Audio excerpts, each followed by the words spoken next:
And we are live. Fantastic, and we even have 5 minutes to spare. For anyone looking at the YouTube, could you please let me, or can you please confirm that that we are getting the right live stream on the YouTube channel?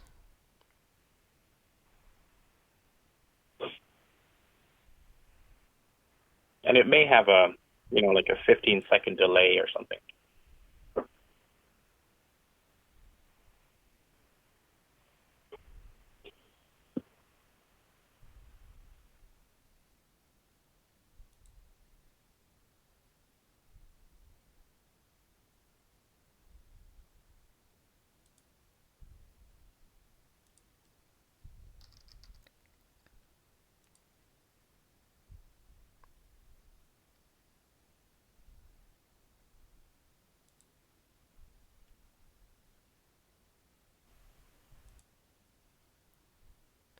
Okay, I'm looking at it right now. Actually, we look good.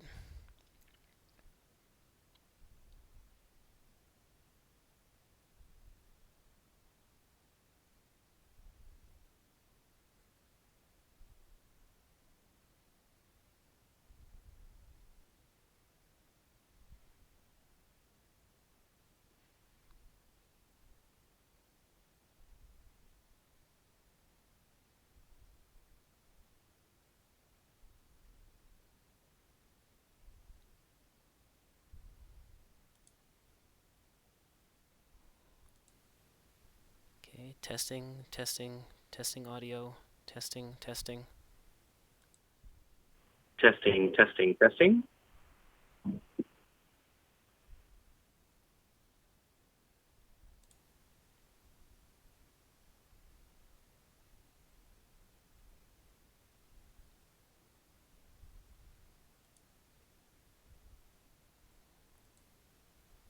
Okay, testing, testing, testing audio, testing, testing. Testing, testing, testing. Okay, audio is good.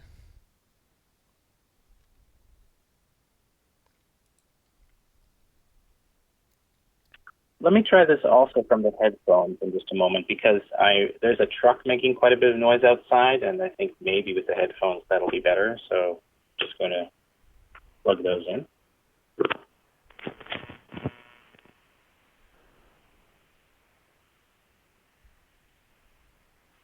Okay, I'm on the headphones now.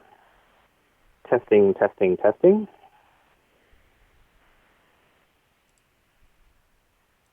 There's a truck making quite a bit of noise outside, and I think maybe with the headphones that'll be better. So just going to plug those in.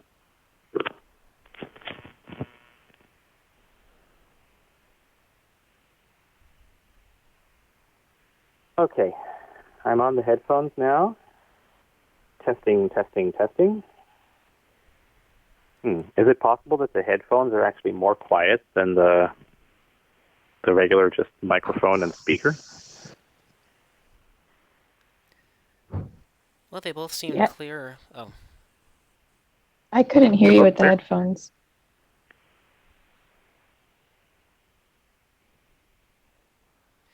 Or it was very quiet, at least for me.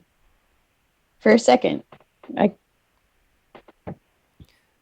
It seemed okay though coming through the YouTube live stream though. Does it? And how about now in terms of just hearing me directly? I couldn't hear you with the headphones. Can you hear me now though, Alicia? Yeah. Okay, so I guess with the headphones I have to actually hold that little microphone right to my mouth. That's a bit annoying. But it does pick up less of the surrounding sound. And I hate having to make choices like this, but, well, Michael, which one do you suggest? Do you suggest I use the speaker and the microphone directly from my phone, or the headphones with this holding this right in front of my mouth? Yeah. Okay, so I guess... I would recommend whichever one you were just using. Okay, that's the microphone and the headphones, earbuds and microphone, and just holding it in front of my mouth. I want to use whatever is the clearest when it gets onto the stream, but also for our direct communication. Also, Michael, during the presentation, you're going to have to turn off your speakers or use headphones or something, because I can actually hear the 15-second delayed version of myself coming through. Okay.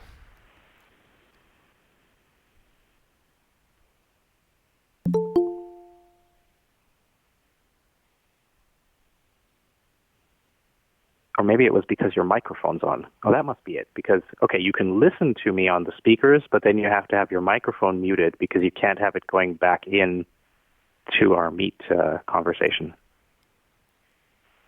Okay. Sorry, I know this sort of stuff it's just annoying to have to learn. It's the easiest when the administrator is somebody who can be totally cut off, basically someone who is just wearing headphones and listening to the audio of the production, but who is themselves not at all involved in the conversation. And I know that's not the case here because you have to be able to ask questions too. But yeah, I guess it's not the ideal case.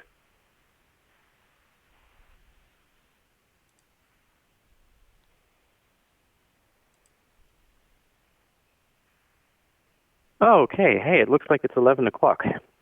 So we should probably get going soon. I have no idea how many people are here now. Maybe we should wait a little bit longer if there's still people missing.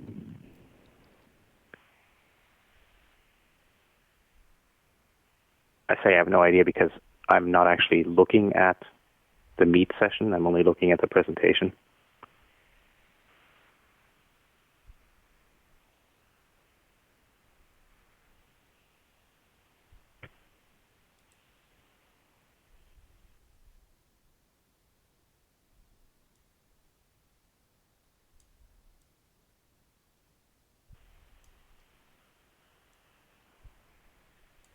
Although I'll switch over for a moment because I'd like to have some idea. Oh, okay, there are 9 people or 8 people. That's not bad. Michael Cerullo's there as well. That's very nice.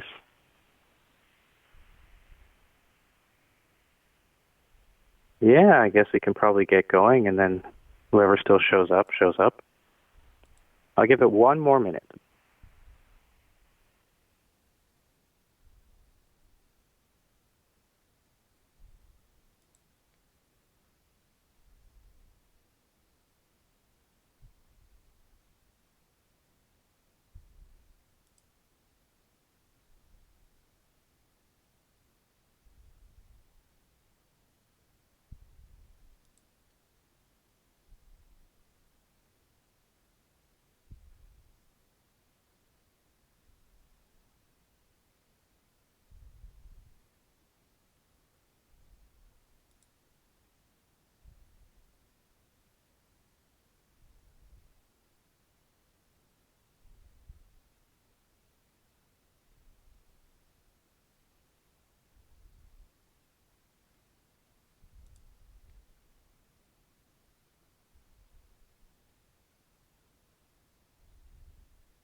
All right, everyone. Let me switch over to the presentation again. It's still the same people, so I'm guessing these are the people that will show up here. Okay. Turning that back on. Right. I hope I'm still in presenter mode. If I'm not, Michael, please do let me know. You should be seeing my slide right now, the first slide. Anyhow, unless I get some kind of notice otherwise, I'm assuming everything's fine.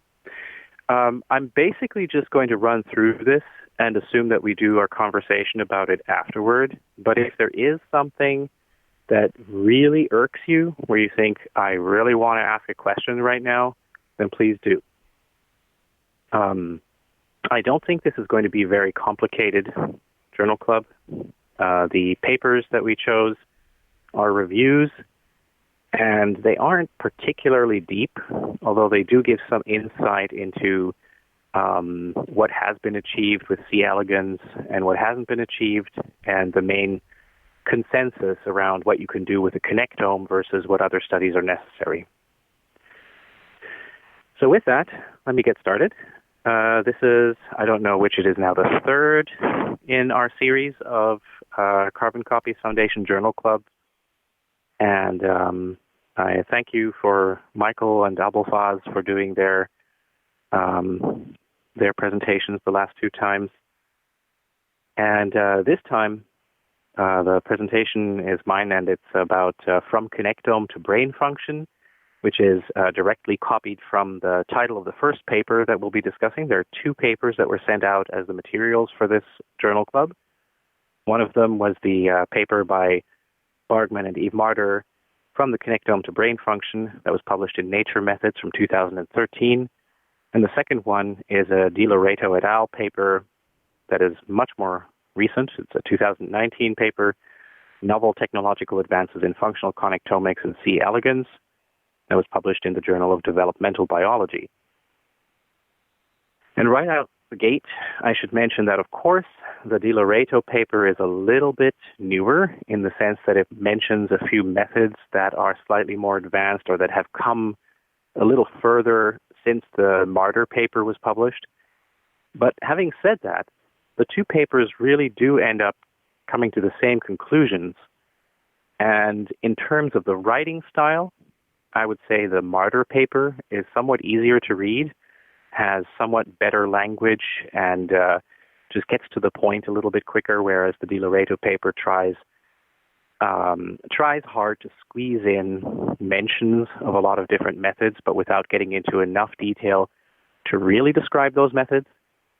So it's a balance. Personally, I think the Marder paper is slightly better. But yeah, there you go. Okay, so what both of them really get to is this question. What kind of information do you need beyond the connectivity diagrams to understand the function of our nervous systems? And to make this clear, let me just say that when we talk about connectomics, when we talk about using the structural information from a preserved brain to create an upload or a whole brain emulation, we usually mean more than what they're talking about here. Because when they say the connectivity diagrams, they really just mean the diagram that says this neuron is connected to that neuron, often without any additional information. No information about synaptic strength, no information about types of channel receptors, no information about the dynamics of the neurons. Just there are these neurons over here, and they connect to those neurons over there, and so forth. That's the basic connectivity diagram. That is the most bare bones in terms of connectomics that you can get. And often that's what's meant by the connectome. And then when you get further, then people talk about the synaptome and the proteome, etc. Okay, so we're talking about the function of the nervous system. The function of the nervous system is, of course, achieved by the coordinated activity of many interconnected neurons that give rise to the behavior that we're aware of when we look at animals or humans. In an animal like C. elegans, we are talking about only 302 neurons for the hermaphrodite and 385 for the male. Those are the two genders that are available to the nematode. And the complete map of all 302 of these neurons was published in 1986 by White et al. That was, at the time, an stunningly heroic work to do that, because just doing the EM imaging, the segmentation, putting all those segments back together, and then tracing what was there, was absolutely ridiculous to do that. I mean, they didn't have any of the modern algorithms available to them. They didn't have the kind of compute infrastructure available. This was painstaking manual labor. So 302 neurons, that was a big deal for them back then. The mollusk has about 20,000 neurons, an insect anywhere between, say, 100,000 to 800,000 if you're looking at the high-end insects, the very social bees, for instance. And for humans, about 86 billion neurons. These are all numbers that go up pretty drastically. And all of the issues related to that, of course, they increase with the same sort of ratio. C. elegans is still the only organism that has been completely mapped in that sense, although Drosophila is getting close. The fly brain is going to be published very soon. The hemibrain, so the half brain, is actually something that came up in Rubin's talk at SFN, which was a special lecture. It's going to be published in, mid-January. And then a few months later, they're going to publish the connectome of the entire Drosophila. And they'll publish a bunch of tools with that as well so that you can explore it. So Drosophila is coming up real soon, and that's when we're talking about an animal that has on the order of 100,000 neurons instead of 302. On this slide, which I hope is popping up on your side now, you can see the time scale of work on C. elegans. So back in 1960, that's when the nervous system of the nematode was first being discussed. Then in 1986, you have this incredible work to create the wire diagram by electron microscopy. There was also work around the same time to figure out what the sensory motor system of that animal was by using laser ablation, which I'll get into in just a bit more detail in a moment. And then a variety of different studies that have been doing functional behavior, automated tracking of the animals, being able to track which neurons are active when the animal is doing certain things. This is mainly being made possible through the GECIs. Those are genetically encoded calcium indicators. And optogenetics, which has then added the ability to control neurons by light so that you can investigate and interrogate the system directly, all the way up to, say, 2015, where the Open Worm project took off, which is an open source attempt to get people to help build from the connectome, from the known connectome, functional models that can make predictions, not just corroborating things we already know about the nematode, perhaps making novel predictions as well that can be informative as to how well the models work. So let's see. Right, with the electron microscope, you can visualize a high level of detail in the worm. Now, the original EM sections were done at a somewhat lower resolution than what we would now expect. And for that reason, some of this talk gets into the problem of identifying gap junctions. Gap junctions are really only visible at very high resolutions under the electron microscope. Nowadays, you can do serial scanning electron microscopy, which can get you to, say, under 5 nanometers by 5 nanometers by 5 nanometers, maybe 3 by 3 by 3 for a voxel, whereas, say, transmission electron microscopy gets you to 8 by 8 by something like 30 in depth, which is still enough to put together slices with the modern algorithms that are available. So as you do imaging of different layers of the neuron, as you slice through the organism, you can get a reconstruction of serial sections, so successive sections, and this is something that has mainly been done in, for instance, the laboratories of Davy Bock, or I think it's pronounced Davy Bock, and then you get these nice three-dimensional reconstructions of the entire nervous system, sort of like the reconstruction that White et al. Did back in 1986, but now at greater detail and greater resolution, of course. In addition to that, there's been a lot of detailed electrophysiology, which is now being applied to more and more neurons, a lot of interconnected neurons being interrogated at the same time. And this helps you see how the synapses and circuits function at high resolution. The aim is, of course, to be able to use the detailed connectome, the information that was already published back in 1986, and the newer information being produced by the higher resolution EM reconstructions to reveal how the circuits work. So not just to understand what the connectome is, but to understand how it mechanistically works. How do these neurons, how are they involved in different behaviors of the animal? And ultimately, the idea that we're interested in is, of course, how would you use the same approach, this serial sectioning and reconstruction into a three-dimensional map from electron micrographs, to be able to recreate an emulation of the entire brain of an organism, be it a C. elegans, or Drosophila, or a mouse, or a human. I guess this is a good point to just add in a little detail from the talk that Ruben gave at SFN. It's mostly the speed up in the technology. So the methods that are being used, the fact that they have multi-beam electron microscopes or can use transmission electron microscopy, the fact that they have vast computing resources available and better algorithms that are being provided by the Google team that's involved in talk now. They're making it possible to go to the point where you can publish the entire Drosophila brain.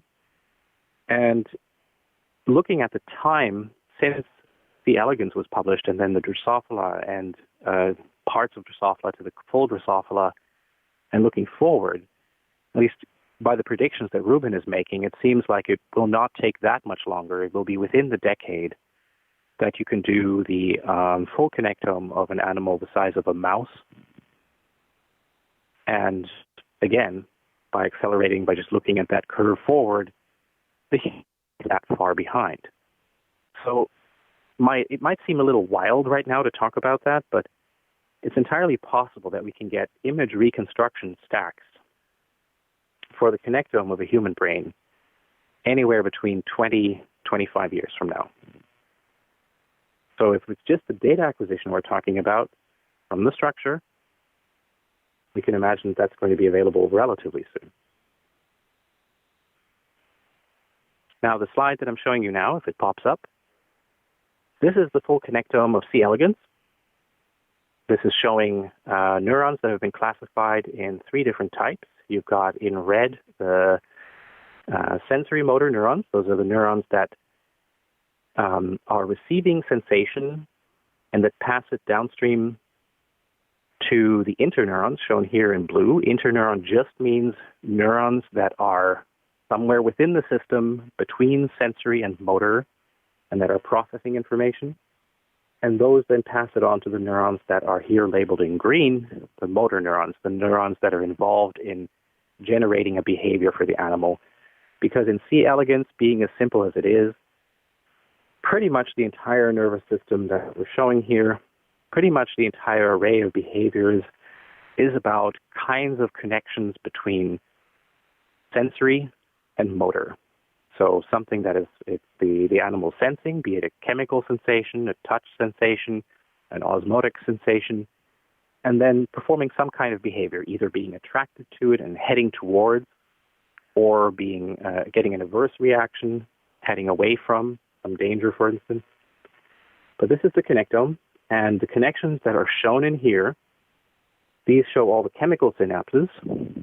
They don't show gap junctions. Gap junctions are types of synapses that connect directly between a neuron and another neuron, transmitting the changes in the electric membrane potential, having an electric connection between the two membranes. So you can get subthreshold activity that affects from one neuron to the next neuron. And it also doesn't show diffuse transmitters, so say neuromodulators that are traveling long distances from one neuron to another and that are not using the dendrites or axons. So it's partial information, but showing us all the chemical synapses. I'm sorry about the sniffing. I have a bit of a cold. So there are 302 neurons shown in C. elegans. We've got the chemical synapses, but not the gap junctions. Sensory neurons were shown, interneurons, and motor neurons. Typically, the 302 neurons are collapsed into 119 types based on similar morphologies and connections. That is a categorization that was done based on what you could see in the structure and doesn't have too much to do with their functional involvement, really. So it's not entirely clear just how useful it is to collapse them into those 119 types. The known basic function of C. elegans circuits is to control locomotion behavior in response to sensory inputs. And we can say that looking at just the connection does give us some understanding of how a signal is transduced, processed, and produces behavioral output. We can see where input is coming in, where it is sent to, so what may be involved in the processing and where it goes, and therefore what types of motor outputs might be connected with that sensory input. But there are a number of complications that make it very difficult to predict what a circuit is doing. One is, as I said, the gap junctions of electrical synapses. Those are not all known or shown. They comprise about 10% of synapses. They can act very fast, and they're potentially bidirectional because this is like an electrical link between two neurons. So who says it's only going in one direction? And seeing them requires additional steps. Either you have to do a higher resolution EM, which is the sort of work that Davy Bock's lab has been doing, or you have to use an additional approach, such as immunolabeling, to show where these gap junctions are. If they're not as easily visible in, say, the work that White published back in '86 as the chemical synapses are. Also, there's the complication that there are reciprocal connections between neurons, for instance, reciprocal inhibition. So the neurons don't always just head in one direction, the connections between them. And that there, that there are parallel pathways where two neurons may be connected via two or more synaptic routes. So you can imagine that to get from neuron A to neuron B, or from a sensory neuron at the top to a motor neuron at the bottom, that there are two different paths or more paths that you can take. And typically, you could say that most neurons in this entire system are separated by no more than 2 to 3 synaptic connections. So at some point, if you were only looking at the connections and not saying anything about when what circuit can be active, then you could say, oh my goodness, everything's connected, everything's involved with everything. Now, despite all this, the C. elegans map was immediately used to define the touch avoidance response circuit. That's where you touch a C. elegans either on the head or the tail, and it tries to avoid that light touch by heading in the opposite direction of where that touch was happening. So if you're touching the C. elegans on the head, then the C. elegans reverses, moves backwards. If you touch the C. elegans on the tail, then it accelerates forward to try to get away from you. And there are a specific number of neurons involved in this. For the reversal, there are 4 neurons involved. For the forward acceleration, there are 6 neurons involved. And the way they discovered neurons these were is through laser ablation, meaning they used a laser to kill neurons selectively and find out what happened to the behavior when you did that. And just by doing that systematically, they were able to figure out what was the response circuit for these C. elegans. And you can do this because all C. elegans are basically the same. They all have 302 neurons, and they all have pretty much the same behavior. So you can do that. So this analysis revealed the essential mechanosensory neurons in head and tail, and the key interneurons needed to propagate information, and motor neurons involved in forward and backward movement. And here on this slide, this is where you see those neurons. And we can see that for anterior touch, there are 2 neurons that activate, and they use these squiggly aligned purple connections. Those are gap junctions to connect with the neuron labeled AVD, which then propagates information forward, leading to reversal. And if you do a posterior touch, so you touch them on the behind, then this PLM neuron sends information again through a gap junction to PVC, which leads to VBDB, and then acceleration, so that the nematode tries to get away from you. And there's also some crosstalk here. You see some connection where, say, the neuron PLM is inhibiting the activity for reversal while it's exciting the activity towards acceleration and vice versa. This is a fairly simple network, but of course this was discovered by doing this ablation study, not just by looking at the connectome. 60% of the neurons in C. elegans are known to be involved in one or more behaviors. But watch for a little bit first. Sorry? Okay, you're connected to the other interpreter. You can go ahead.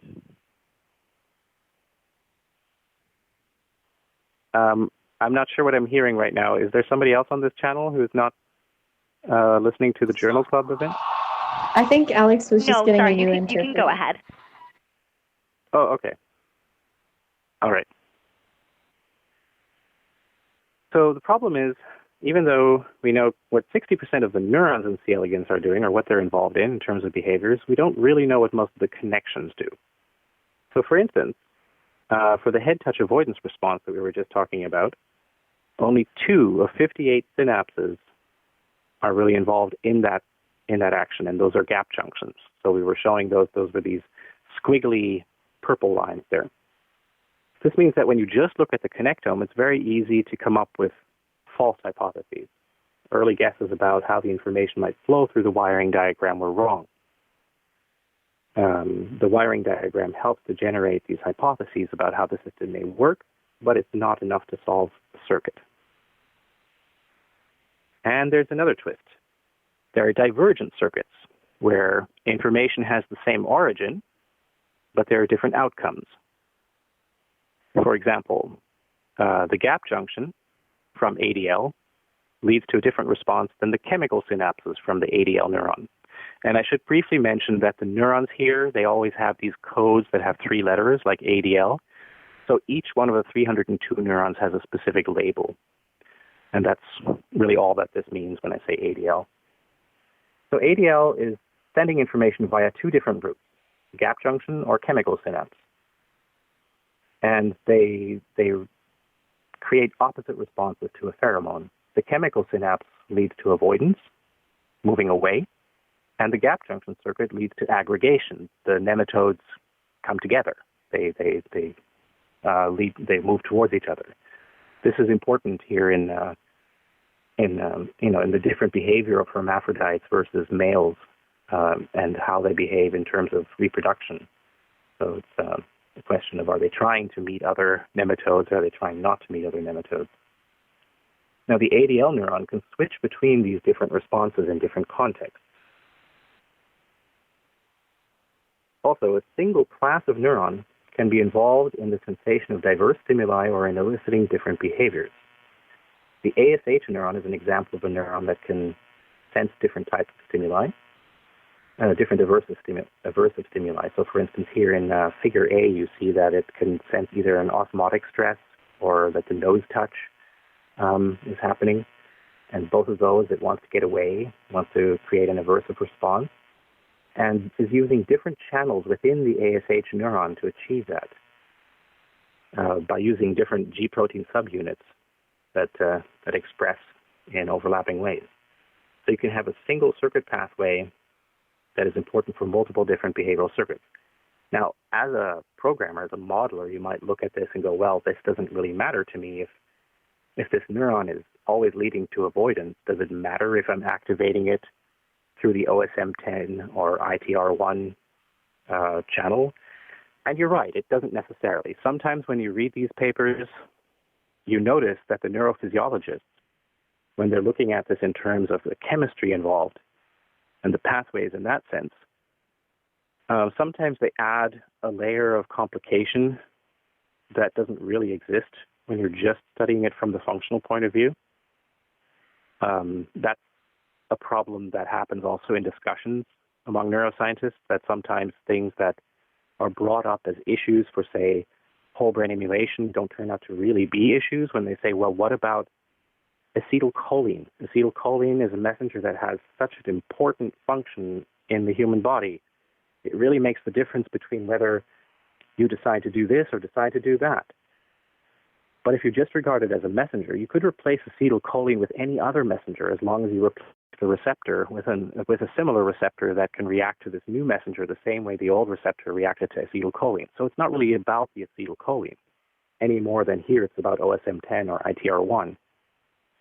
It's really about what is the message that you're sending, what function is it that you're trying to carry out. So yes, this is complicating things, that you have to look at different chemical signals to understand what the circuit's doing, but once you get to the point of modeling it, it ends up being very similar. Basically, it just means either osmotic stress or nose touch both lead to avoidance.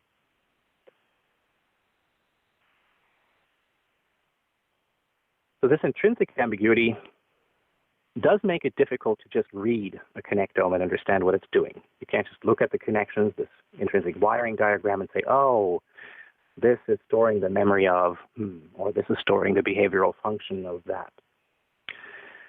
Studies that record activity are necessary to understand the information flow. Now, we've got different ways of recording activity in cells. The original way to do this is patch clamp studies, where you're really patching across the membrane of a neuron in order to be able to detect the flow of ions, to be able to detect what the change in the memory potential is based on this flow of ions. So you're reading currents. That can give you insights into how C. elegans neurons are responding to activity, and it shows that they respond to graded activity as opposed to all or nothing activation. C. elegans doesn't operate based on spikes. It operates largely based on these sub-threshold activities inside cells. And with the importance of gap junctions, that's not really that surprising. Now, more modern, we can use other approaches because nematodes happen to be very transparent. That means it's really useful for doing recording methods, using recording methods that use light. And one way to do this is using genetically encoded calcium indicators such as GCAMP, so that you can have specific cell types illuminate whenever they're active. When you combine this with optogenetic interrogation, so where you can genetically tag certain cells to be very sensitive to certain frequencies of light, then you can selectively depolarize, that is, excite, bring more activity into a neuron, or hyperpolarize, that's inhibit a neuron. You can selectively do that to specific types of cells, and you can read out what certain types of cells are doing with this GCAMP approach. So now you have a way to selectively target and activate certain neurons and see what the outcome is, what the response is. That means you can easily do that for larger populations of neurons. You can do that very quickly in many different contexts for many nematodes in an experiment. And it's very useful for behavioral experiments on those nematodes. And this graph here shows that. The first part of the graph, A, is just showing you the graded response that you get in these optogenetically tagged cells when you're illuminating them with the right frequency of light. It's a very profound activity that you get there.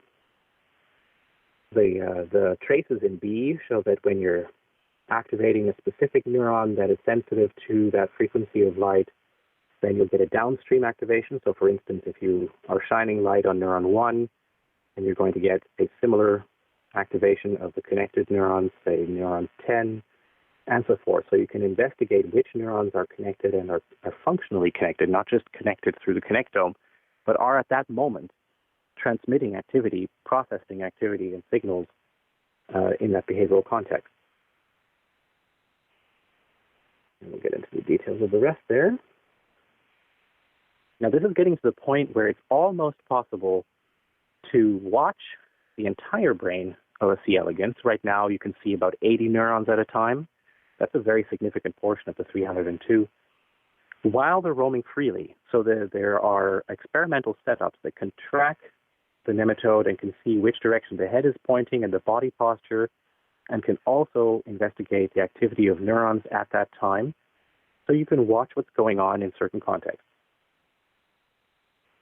Now, there are still some things that need to be improved. So being able to interrogate and watch what's happening at these gap junctions, at electrical synapses, that needs to be improved.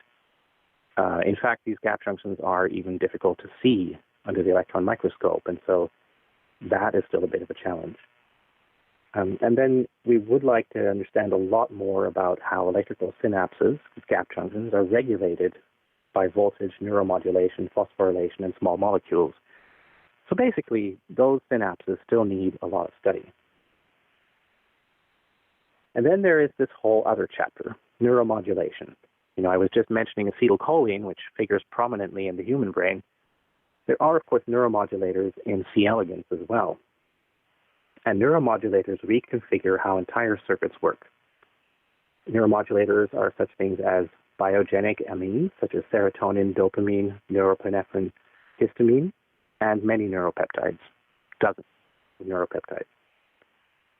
These neuromodulators are released either at chemical synapses, and in that case they're released simultaneously with the fast chemical transmitter that is used for what we would normally call the typical transmission in the cells, or they're released by neuroendocrine cells. Those are the ones that are not even involved with the direct synaptic connections and direct synaptic transmission, but that will release these diffuse transmitters, these neuromodulators. And as I just mentioned, they're diffuse, so they diffuse over distances, sometimes shorter distances, sometimes longer distances. And the targets of those neuromodulators may be invisible to EM, depending a little bit on the type of EM that you've done, the resolution of EM. Signaling through G protein regulated biochemical processes isn't directly visible the way that ionotropic receptors are visible. So you don't just see the receptor that's supposed to receive the neuromodulator. Instead, there is another process, a genetic process that is happening in those cells. And the change of neuronal function, so which circuits are being activated or deactivated and how the response changes, this can be something that takes place over seconds, over minutes, or over hours. So it could be a very brief thing where the function of the circuitry is changed for a few seconds at a time, or it could be that the nematode is going to change its behavior for multiple hours at a time. For instance, if it's well fed, then it may be receiving a neuromodulator that tells it to just hang around, just dwell, not go looking for any new food. So these modulators, they can select circuit pathways. Serotonergic signaling promotes dwelling. This is what I was just talking about here. Whereas neuropeptide PDF1 promotes roaming, as an example. Neurons producing and responding to modulators from a distributed circuit are independent of the classical wiring diagram. So the wires, the connections that we see, don't tell us where these neuromodulators are going. And sometimes it causes very unexpected results. So for instance, the motor and interneurons can modulate sensory neurons. They go back upstream. Modulators can alter neurons' intrinsic properties. They can change how the neurons work, what their dynamics are. They can, for instance, switch a neuron from a spiking mode, where they fire occasionally, to plateau potentials or to bursts. And this is a general remark about neuromodulators. This is more applicable to the to animals such as humans, and not so much the nematode, but it's an important thing to remember. So these effects can activate or silence circuits. They can change the frequency or phase relationship of patterns generated. And phase relationships and frequencies are very important for the more complex processing that happens in many circuits of the brain. Think, for instance, about how working memory is thought to work in the cortex. There, the frequency of activation and also the phase at which a certain pattern appears is extremely important. So really what you need to understand what's going on here is we need more ways to monitor neuromodulation in vivo.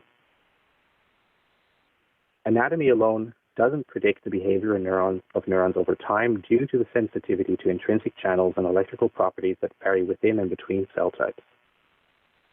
Channels, synapses, and biochemical processes interact to generate explicitly time-delimited features, dynamics, in neurons and circuits. So what this means is synaptic connectivity alone does not sufficiently constrain a system. Even if you just look at two connected neurons, it's not possible to derive the dynamics from the wiring diagram without knowing things such as the strength and time course of synaptic connections, the numbers and kinds of membrane currents in each of the neurons. So sometimes unique dynamic properties are characteristic of specific cell types. So cell types that you could recognize by looking at them in the three-dimensional reconstruction. And you could say, oh, this morphology tells us it's this type of cell. And then you can take from your library a known set of dynamic properties and say, okay, this neuron fits within that type of activity, and there's only a very small range over which we can tune the parameters to get the sort of activity we're looking for. And there are such neurons, for instance, many cortical interneuron types that do have this correlation, a close correlation between a specific kind of dynamic and a specific kind of morphology, i.e. connectivity along its branches of dendrites and axons. At other times, though, neural dynamics can vary between similar cell types or even within a cell type. For instance, and I was just mentioning working memory, the persistent activity during working memory at pyramidal cells in cortex, this is something that is governed by neuromodulators that put those pyramidal cells into a mode that they use while, for instance, you are awake and paying attention versus when you're sleeping and reactivating old patterns to consolidate them and so forth. So there's a difference between the way that these cells operate depending on some other modulators that are present. Or between tonic versus phasic firing mode switches in neurons in the brainstem, again, depending on specific behavioral states. The same basic idea that you can have a change either in the circuit activity or in even the activity of the individual neuron based on when this is happening and what other stuff is going on around it in terms of the modulators or some context, some contextual activity that has happened earlier. And then, of course, there's synaptic plasticity. Synaptic plasticity at various scales, but at rapid time scales as well, that can modify synapses based on their use. And that, again, complicates things. In C. elegans, that also happens. You can train the nematodes to become aversive to a certain type of chemical or not. So you can train them to have slightly different emphases on which synapses will be how strong and will have what effect. Not so much as in, say, the vertebrate animals that we typically study. It's much more complicated there. In any case, connectome studies require complementary studies that monitor, manipulate, and model neuronal circuitry. And that is the end of the presentation in terms of the two papers, but I think I should add just a little bit of my own interpretation to that.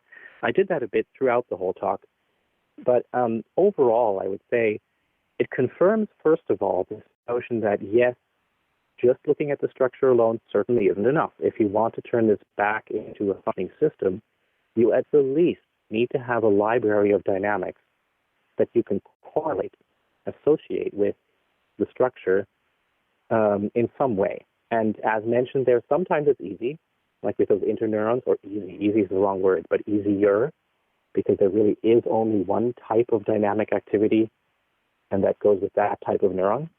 And sometimes you need to have a repertoire of possible dynamics. And the repertoire is something that you can only discover by running the system through its paces and observing it in observation context. So that's where you need to do these activity studies. And collecting all of that will take a while. That is something that is very much not done yet. I wonder if there's a way to do that more systematically, either by systematically carrying out these dynamic studies and context studies, or by digging deeper, by finding some neurons and their circuits at a molecular level so that you can predict the different types of modes that emerge at the neuronal and synaptic level, so that you can predict the types of dynamic behavior that can exist if certain chemicals are present, or if it gets very complicated. You can imagine at that point it becomes mathematically just exploding problem, calculating what the model can do. There's a way to be more systematic about it. In any case, we need both. We need a lot of dynamic studies, and that's the sort of thing where electrophysiology comes in, and the work that the Berger team does on their hippocampal models comes in. And we also need more work on connectomics and on how to map from one to the other. And that's pretty much it. Thanks, everyone.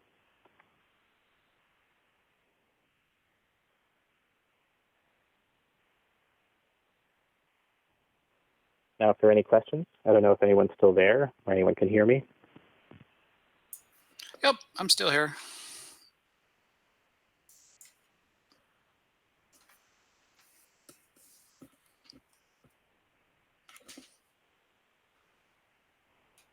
So let me just quickly ask, did anyone else actually read these papers? Yeah.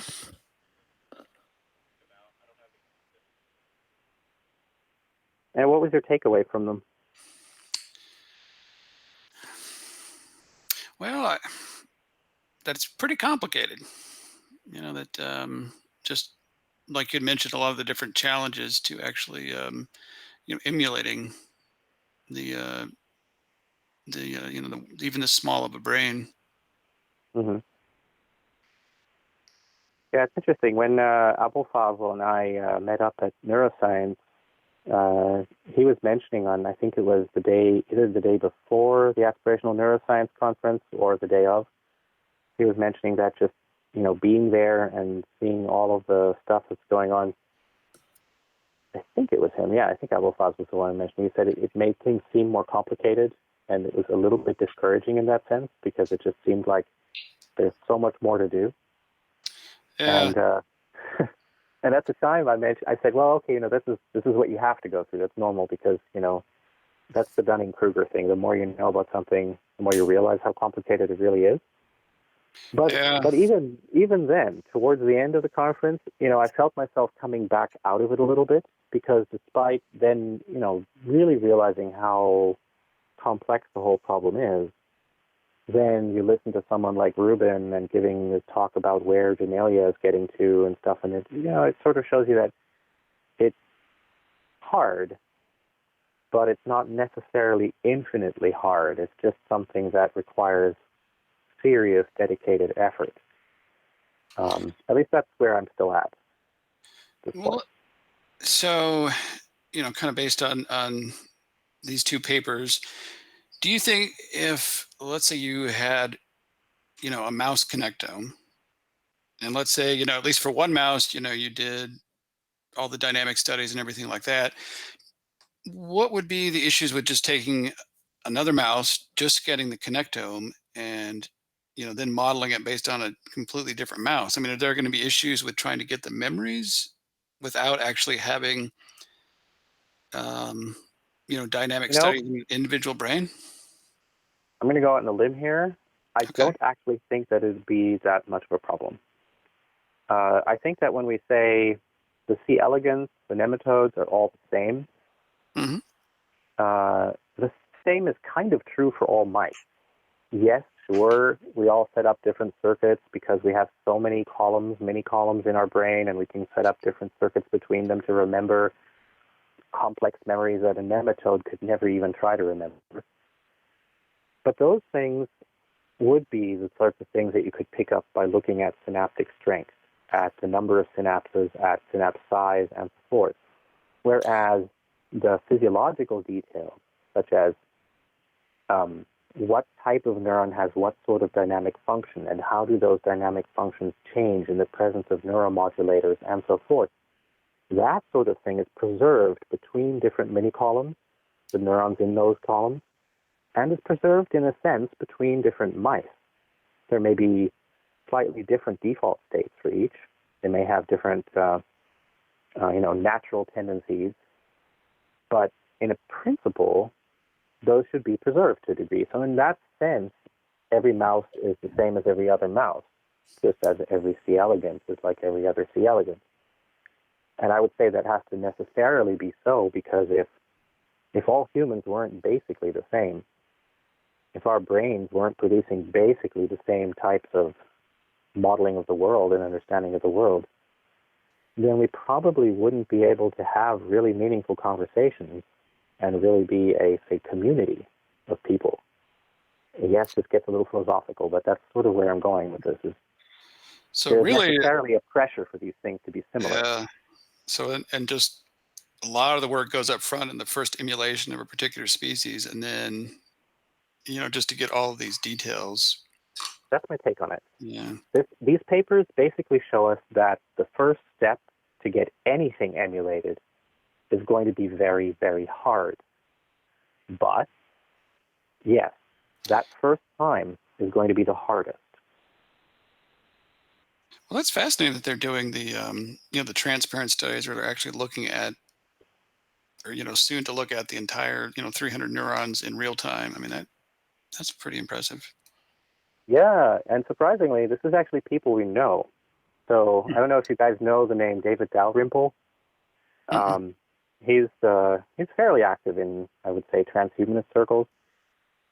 He studied at MIT and Harvard, and he had Marvin Minsky as one of his mentors.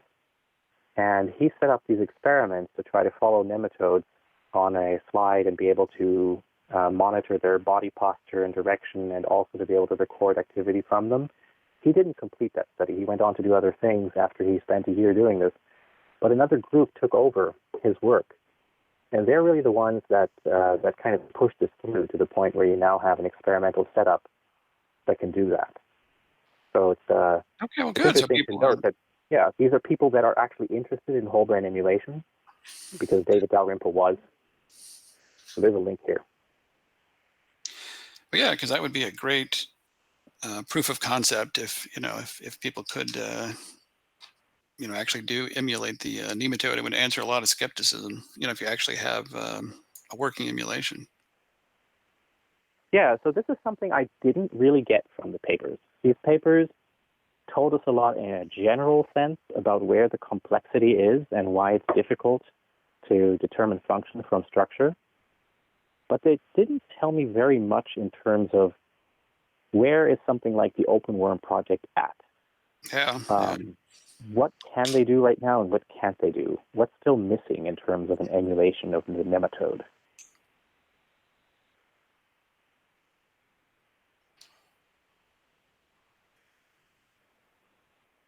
But maybe these were just the wrong papers. It's possible. Maybe we should pick a paper from the Open Worm project next. Well, yeah, like you said, just to see, what is this, the state of the art with, what are people doing to actually try to, move the field along. So, but no, those were really good review articles, though. I mean, I don't think we were wrong with starting with those two articles. Yeah, but I have a feeling that in the next year or two, we should be very closely watching what's happening at Genelia with Drosophila. Sure, the C. elegans is smaller, more manageable in that sense, but the same methods have to be developed for Drosophila, and they have way more systematic applied capital behind them. I have a feeling that that's going to move ahead pretty rapidly.